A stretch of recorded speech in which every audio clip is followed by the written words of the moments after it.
And then number 2, he says, choose to think about what is lovely and excellent and true. What's true? Isn't that awesome? Not only are we interrupting a thought and realizing that we have a choice, but that choice can shift us to a place where we actually dwell on something else. What is true? What is right? What is lovely? What is pure? What is it?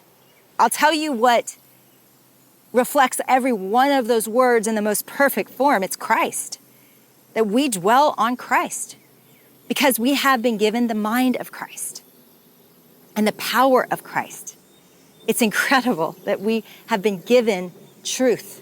My friend Christina is a cognitive behavioral specialist. And what that means is that she thinks about thoughts a lot. And she helps people retrain their mind and their behaviors and their thoughts.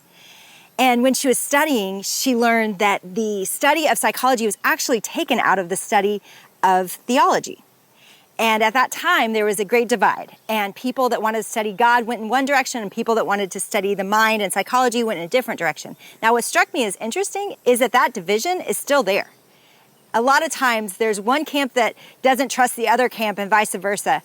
But this counselor, she's a strong believer. And in all her years of training in neurology and specializing in these topics, she told me that when I look under the hood, I think this is the power of God, that our minds are created the way that our bodies are created, the way that our spirits are created, and we don't have to separate it so much. And the same counselor that I was talking to, she blew my mind with something. She said, there's really only 3 fundamental lies that all of us believe.